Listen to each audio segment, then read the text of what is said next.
Petrol महंगा, बिजली महंगी और आपने इन्वर्टर एसी और नॉन इन्वर्टर एसी प्रॉपर्ली समझे बगैर एसी ले लिया है ये सोच के कि बिजली का बिल कम होगा, लेकिन फिर भी आपका बिल कम नहीं हो रहा और पावर कंजम्पशन मीटर तेज़ी से घूम रहा है। अब या तो इन्वर्टर एसी स्कैम है या फिर आप वो 3 बड़ी गलतियां कर रहे हैं जो 80% लोग करते हैं। और सच ये है कि ब्रांड्स भी आपको पूरी बात सीधे तरीके से नहीं बताते। आज मैं आपको वो सीक्रेट बताऊंगी जिसकी वजह से आपका एनर्जी एफिशिएंट एसी भी आपका पैसा खा रहा है। सिंपल सा कॉन्सेप्ट समझ लें, इन्वर्टर एसी अपनी स्पीड कंट्रोल करता है, मतलब इसका variable speed compressor full on off compressor की तरह बार बार बंद और स्टार्ट होने की बजाय लोड के मुताबिक स्मूथली एडजस्ट होता है। सुनने में परफेक्ट लगता है और ऑनेस्टली है भी, लेकिन सिर्फ तब जब आप उसे उस तरह यूज करें जैसे वो डिजाइन हुआ है।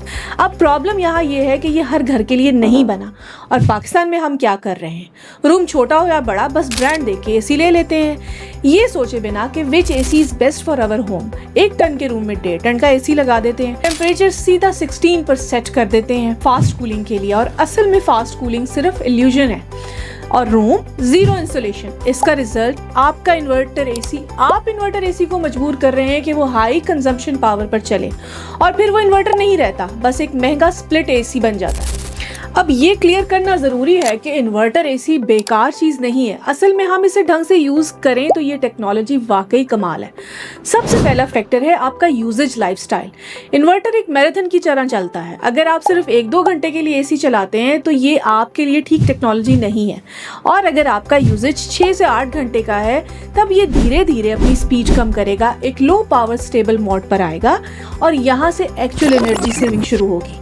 नॉन इन्वर्टर एसी का पैटर्न आपने नोटिस किया होगा, ठंड ज्यादा या फिर अचानक गर्मी, क्योंकि कंप्रेसर बंद होता है अचानक से, और इसे ऑन ऑफ साइकिल कहते हैं या चिलिंग एंड स्वेटिंग साइकिल कहते हैं, जो आपकी नींद को डिस्टर्ब करता है। इन्वर्टर एसी में टेम्परेचर स्मूथ रहता है, कूलिंग और बेटर टेम्परेचर कंट्रोल मेंटेन रहता है, नो सडन नॉइज यानी low noise operation, no sudden drops, results better and uninterrupted sleep. सबसे इंपॉर्टेंट फैक्टर, पाकिस्तान जहां बहुत ज़्यादा वोल्टेज फ्लक्चुएशन है, इन्वर्टर कंपैरेटिवली स्टेबल प्लेटफॉर्म है, और कई मॉडल्स के अंदर इनबिल्ट स्टेबलाइजर मौजूद है जो 150 वोल्ट्स तक बिना कंप्रेसर को प्रेशर दिए काम करता रहता है। एक हिडन बेनिफिट जो ज़्यादातर लोग मिस कर देते हैं। आजकल के इन्वर्टर स्मार्ट एसी फीचर्स के साथ आते हैं जहां ऐप कंट्रोल भी मिलता है और आप रियल टाइम देख सकते हैं कि एसी कितनी बिजली कंज्यूम कर रहा है, यानी प्रॉपर पावर ट्रैकिंग।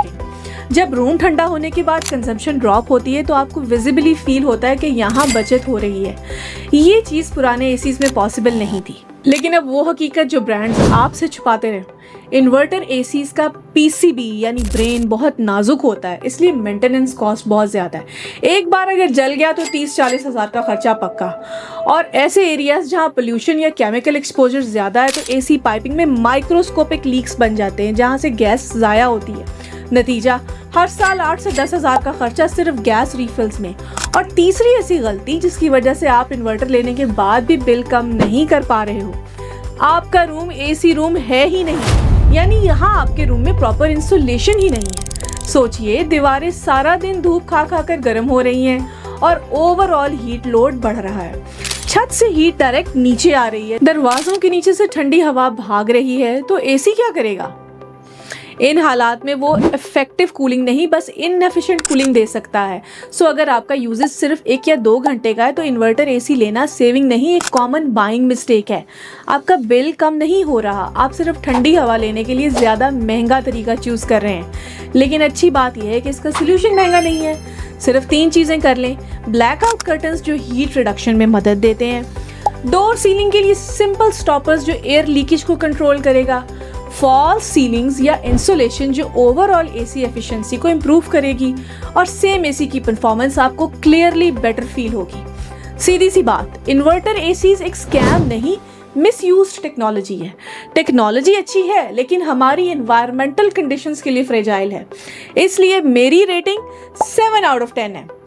सिर्फ तब लें जब आपका यूजेज 8 घंटे से ज़्यादा है और आप इसकी मेंटेनेंस कॉस्ट अफोर्ड कर सकते हैं, वरना नॉन इन्वर्टर एसी या सिंपल बजट एसी ही बेहतर है। लेकिन हर इन्वर्टर भी एक जैसा नहीं, इसलिए बेस्ट इन्वर्टर एसी चूज़ करना ज़रूरी है। और अगर आप चाहते हैं कि हम उन स्पेसिफिक मॉडल्स या ब्रांड्स की बात करें जो पाकिस्तान के एनवायरनमेंट को बर्दाश्त कर सकते हैं, तो नीचे कमेंट्स में बताएं।